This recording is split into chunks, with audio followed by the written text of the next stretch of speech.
কেন্দ্রীয় সরকার উমর আপনার জন্য 100 টাকা হাদিয়া পাঠাইছি। স্বর্ণের 100 টাকা কিন্তু আমরার দেশের 100 টাকার মতন না।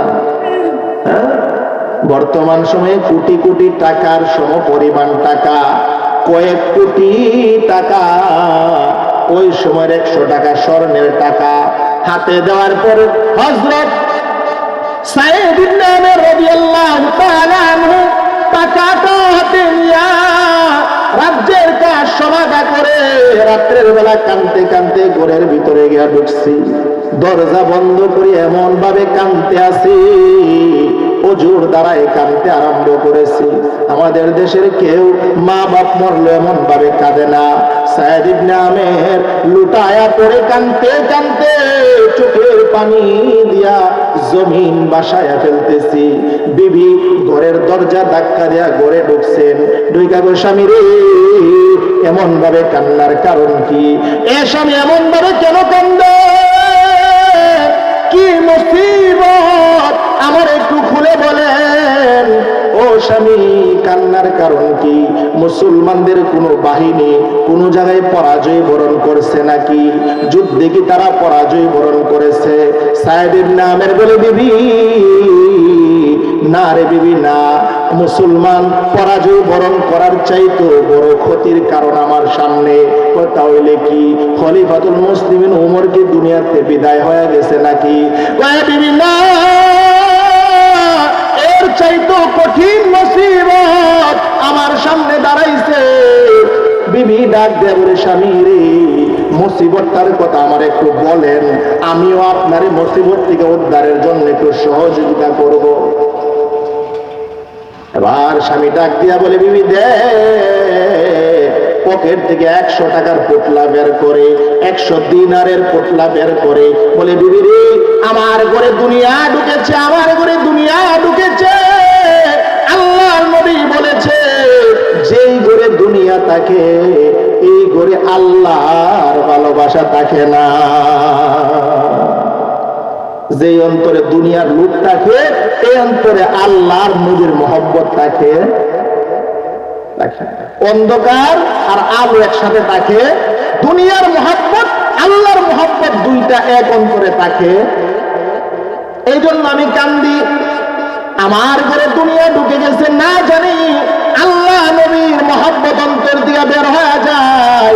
এই বিবি মুসিবতটার জন্য আমি কাঁদতে আসি। বিবি বলে, তাই নাকি? আপনি আমারে বললেই তো হলো, আমি আপনার সর্বোচ্চ সহযোগিতা করব। কিভাবে দুনিয়া আমাদের ঘর থেকে অন্তর থেকে বের করা যায়। সাঈদ ইবনে উমর রাদিয়াল্লাহু তাআলা আনহু যেমন দুনিয়া থেকে মানুষ, উনার বিবিটা এমন দুনিয়া থেকে আল্লাহর বান্দি। আমাদের দেশের মহিলাদের মতো না। আমাদের দেশের মহিলাদের টাকা লাগবে, টাকা।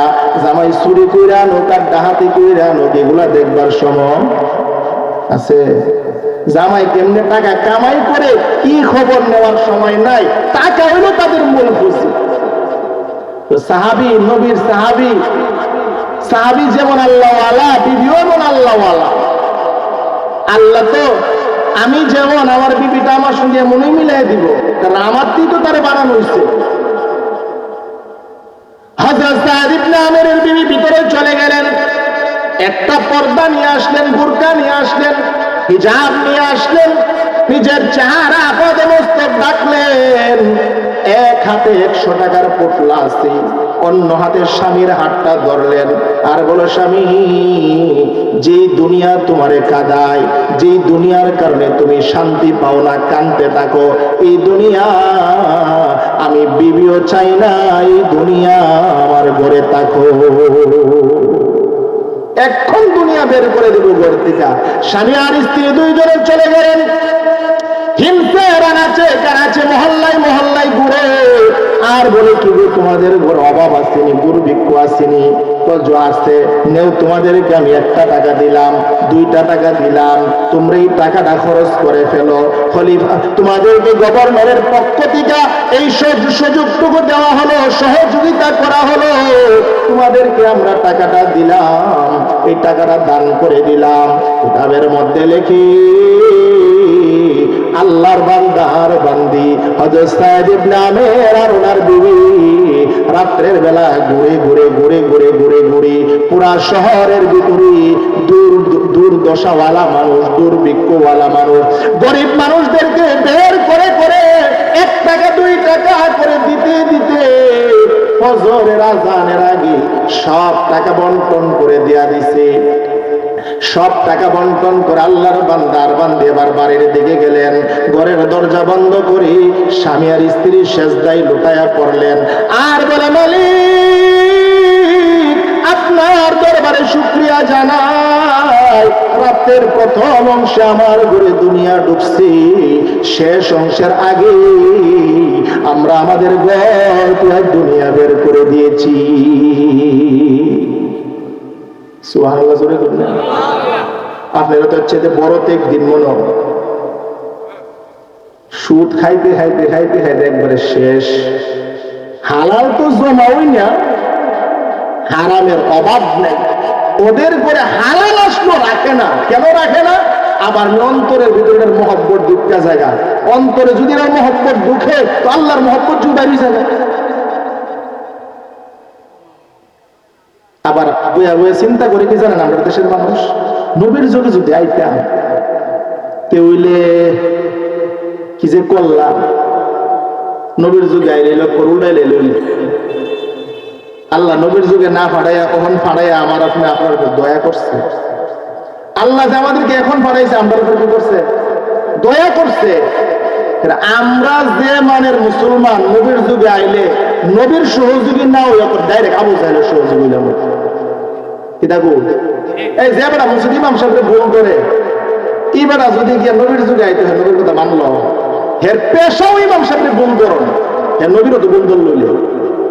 হ্যাঁ সারাদিন মাথা ঘুরে গুড়গুড় গুড়গুড় করে ঘুরে কেমনে হুজুরের একটা ভুল পাইব, একজন আলেমের কেমনে একটা ভুল পাইব, এই চিন্তা হের মাথা সার দিন তাহে তাহলে হে কি নবীর বন্ধু হইল না আবু জাহেলের বন্ধু হইলে? এজন্য আল্লাহ তোমার উপরে দয়া করছে, তোমার নবীর জমানাত না ফাড়ায়া এই জমানাত ফাড়াইছে। তুমি মুসলমান হইতে পারছো, নামে হোক আর কামে হোক মুসলমান হইতে পারছো। হযরত সাইদ ইবনে আমের রাদিয়াল্লাহু তাআলা আনহু টাকা বন্টন করে দিছে, এই খবরটা উমরের কাছে পড়ছে। হযরত উমর চিন্তা করলো এত বড় উদার, একটু যায়া তারে সরাসরি দেখা দরকার, তার কাজকর্ম কেমন। হযরত উমর চিঠি লিখছেন, এ সাইদ ইবনে আমের, আগামী এত তারিখে আমি তোমার এলাকা হিমসের ভিতরে সফর করব। রাষ্ট্রের সমস্ত মানুষের কাছে এলান দিবা, তারা যেন সবাই এক জায়গায় জমা হয়। আমি সবার সামনে, কেন্দ্রীয় সরকার, আমি খলিফাতুল মুসলিমিন ওমর, সবার সামনে আমার বক্তব্য রাখবো, নসিহত করব। হযরত ওমরের এলান পাইয়া, চিঠি পাইয়া হযরত সাইদ ইবনে আমের রাদিয়াল্লাহু তাআলা আনহু পুরা এলাকায় এলান দিয়া দিলেন যে আগামী 20 তারিখে আমাদের দেশে হযরত খলিফাতুল মুসলিমিন ওমর আসবেন। সবাইকে সকাল 11টার সময় অমুক মাঠে জমা থাকতে হবে। কথার কথা, অমুক মাঠে জমা থাকতে হবে। সবার সামনে ওমর নসিহত পেশ করবেন। এলাকার সব মানুষের ভিতরে আনন্দের ঢেউ খেলতেছে। হায় রে ওমর আমাদের দেশে আসবে, একবার হলো ওমর রে দেহন। আমরা দেশে যে তারেকুর রহমান আয়ে আর সোলপুর বাজার আমি একটু নামো 5 মিনিট বা 10 মিনিট লেগে জায়গা পাওয়া যাব। মানুষের কেল্লা মানুষের মর বোঝে কতলা ভাড়া হয়ে এর কোনো হিসাব। আর খলিফাতুল মুসলিমিন তারেকুর রহমান তো শুধুমাত্র বাংলাদেশের রহমতুস্তা হইছে না, বেটা ওই তো পারে, এতে ওই বেটা আইছে কোটি মানুষ জমা হয়ে গেছে গা, সংবর্ধনা দিবার লাগবে। আর খলিফাতুল মুসলিমিন ওমর অর্ধ জাহানের বাদশা, যার নাম শুনলে শয়তানের ডরা, ইমন লোকরে দেখবার লেগে মানুষ যেত না। নির্ধারিত তারিখে মাঠ ভরপুর হয়ে গেছে মানুষ, হাজার হাজার মানুষ মাঠে জমছে। হযরত ওমর মিম্বরে বৈশা নসিহত পেশ করতেছেন, বড় বড় সাহাবীরা পাশে বসা, হযরত সাইদ ইবনে আমেরও পাশে বসা গভর্নর হিসাবে। খলিফাতুল মুসলিমিন লম্বা সময় নসিহত করার পরে এবার অভিযোগ শোনার পালা। ওমর খোলা মাঠে বলে দিলেন, তোমাদের শাসক সাইদ ইবনে আমের তোমাদের উপর শাসন করে তারে আমি তোমাদের নেতা বানাইলাম, তারে তোমাদের উপর আমি কর্তৃত্ব দিলাম, গভর্নর বানাইলাম। এই সাইদ ইবনে আমেরের ব্যাপারে তোমাদের কোনো অভিযোগ আসেনি? কেমন চালাই এলাকাটা, তারে যে এলাকাটা চালাইবার জন্য দিলাম, শাসনের জন্য দিলাম, কেমন ভাবে চালাই, কোন অভিযোগ তোমাদের আসেনি? থাকলে ওপেন বলতে পারো। ইসলামী খেলাফত, ইসলামী শাসন, কোরআনের শাসন এটাই শিখায়, ভুল যে করবে সেটাই ভুল। রাষ্ট্রপ্রধান করলেও ভুল, সাধারণ মানুষ করলেও ভুল। আমাদেরকে মদিনার মানুষদেরকে চাদর দেওয়া হয়েছে, কাপড় দেওয়া হয়েছে, আমরা সবাই একটা করে চাদর পাইলাম। আমরা যে চাদর পাইছি, আপনিও রাষ্ট্রের শাসক হিসাবে একটা চাদরই পাওয়ার কথা।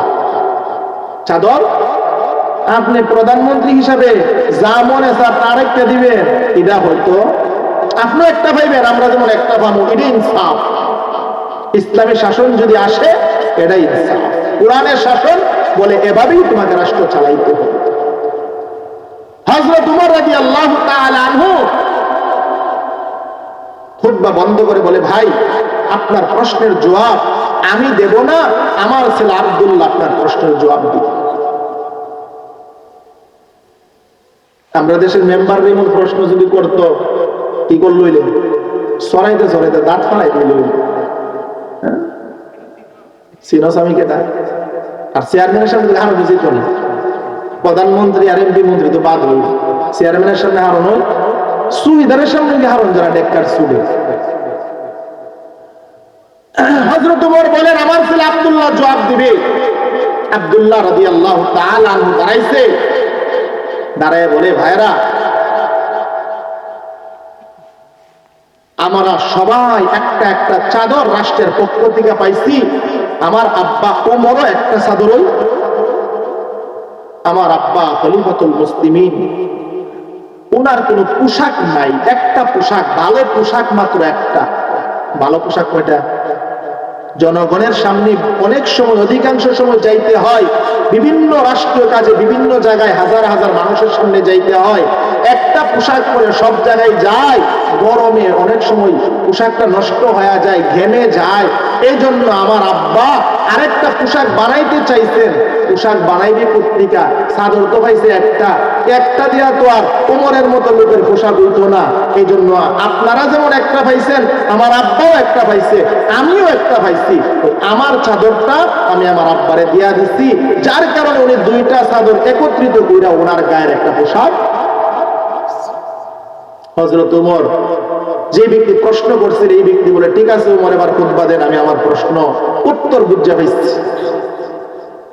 তো কেন্দ্রীয় সরকারকে প্রশ্ন করে, কেন্দ্রীয় সরকার নিজে উপস্থিত, খলিফা নিজে উপস্থিত থেকে বলতে চাই, হিন্দের মানুষ তোমাদের শাসকের ব্যাপারে তোমাদের কোন অভিযোগ আসেনি বলো, আমি এখন তার বিচার করব। কেউ দাঁড়ায় না অভিযোগের জন্য। ওমর বারবার বারবার বলে, ও হিন্দের মানুষ, কেউ মনে চনি, তোমাদের শাসক সাইদ ইবনে আমেরের ব্যাপারে কোনো অভিযোগ আসেনি? দাঁড়ায় বলো, আমি অভিযোগ যদি করো এখন তার বিচার করব। কেউ দাঁড়ায় না, কেউ দাঁড়ায় না। হযরত ওমর মনে মনে ভাবি, আল্লাহর নবীর এমন সাহাবী যে নাকি 100 টাকা করে ঢোকায় না, এই ব্যক্তির বিরুদ্ধে আবার কে অভিযোগ দিবে? তার মতো এমন লোক তো আর হতে পারে না।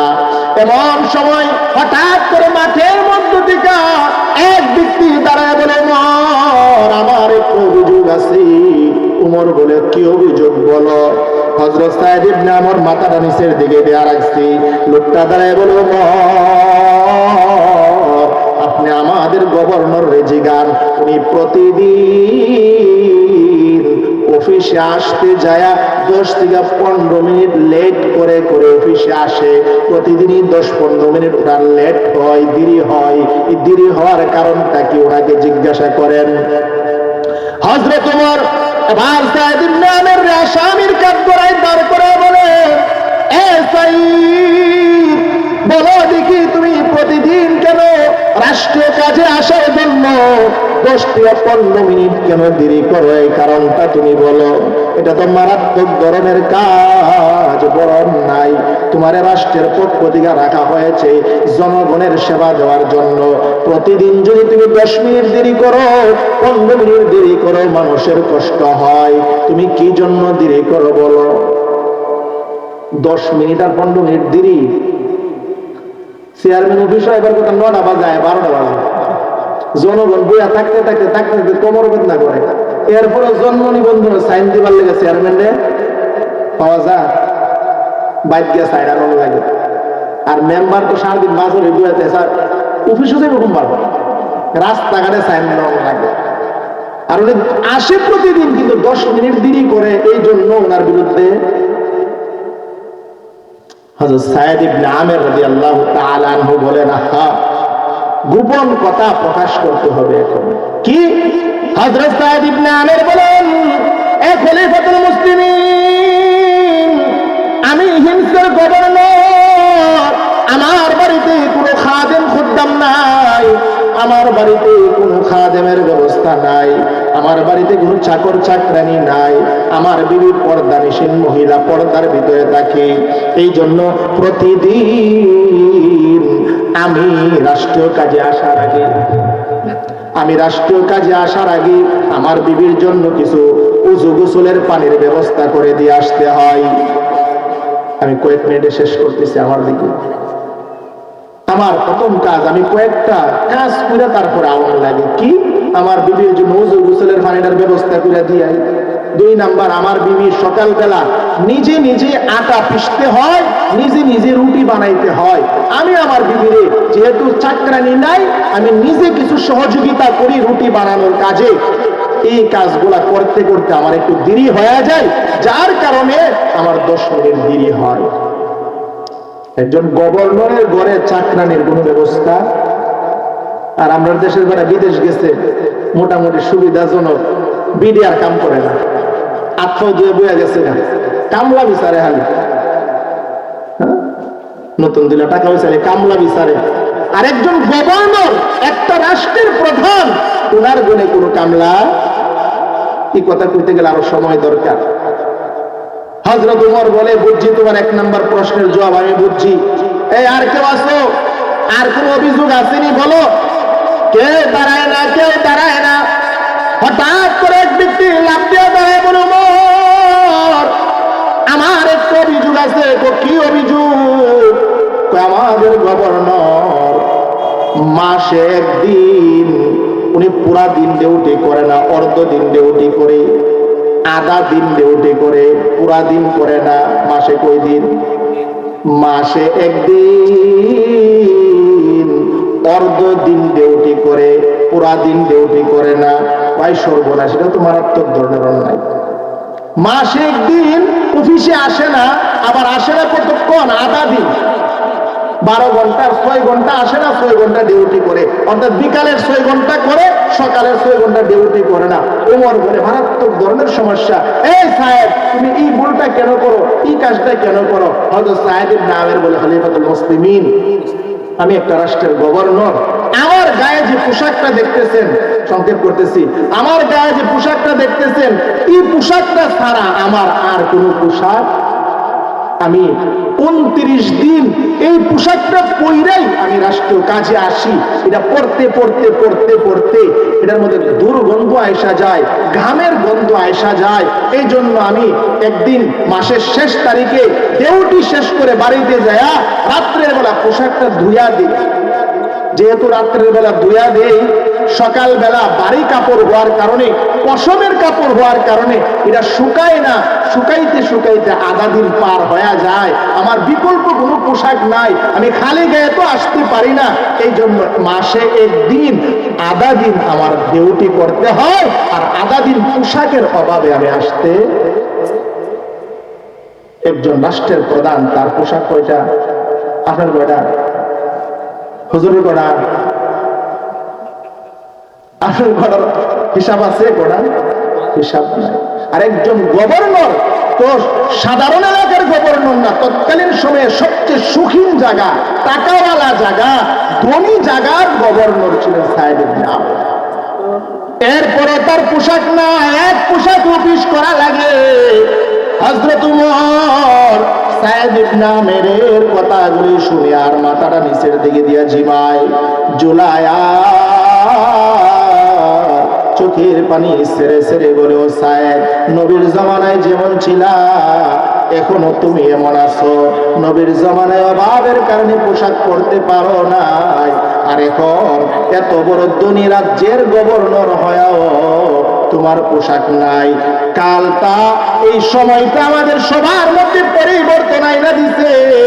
সায়েদ রে, তোমার মধ্যে কোনো পরিবর্তন আসে নাই। তুমি নবীর জমানায় যেমন ছিলা, উমরের জমানায় ঈশা নবীর জমানার মতোই আছো। হযরত তোমার চোখের পানি ছেড়ে আবার ডাক দিয়ে বলেন, এই উপস্থিত জনতা, আর কেউ আসনি সায়েদ ইবনে আমেরের বিরুদ্ধে কোনো অভিযোগ আসেনি বলো? হযরত উমরের কথা অনুযায়ী এক ব্যক্তি লাফ দিয়া দাঁড়াইছে, দাঁড়ায় বলে, উমর, আমার একটা অভিযোগ আছে গো। কি অভিযোগ? উমর রে, উমর, আমাদের গভর্নর সায়েদ ইবনে আমের সারাদিন রাষ্ট্রীয় কাজ করে, এশারের নামাজের টাইম যখন হয়ে যায়, এশারের নামাজ পড়ে তিনি বাড়িতে চলে যায়, যায় ঘরের ভিতরে ঢুকে দরজাটা বন্ধ করে দেয়। রাত্রের বেলা তিনি আমাদের কোনো অভিযোগ শুনে না, রাত্রের বেলা আমরা তার সঙ্গে কেউ দেখা করতে পারি না। হযরত উমর বলে, সাইদ, রাত্রের বেলা কেন তুমি জনগণের অভিযোগ শোনো না, জনগণের সঙ্গে দেখা করো না? হযরত সায়েদ ইবনে আমের বলে, খলিফাতুল মুসলিমিন, এ উমর, আমি দিনের বেলা জনগণের খেদমত করি। ও উমর, আপনি আমার এমন একটা দায়িত্ব দিচ্ছেন যে দায়িত্বটার বোঝা বড় কঠিন, আমি এটা আলগি দিয়া রাখতে পারি না।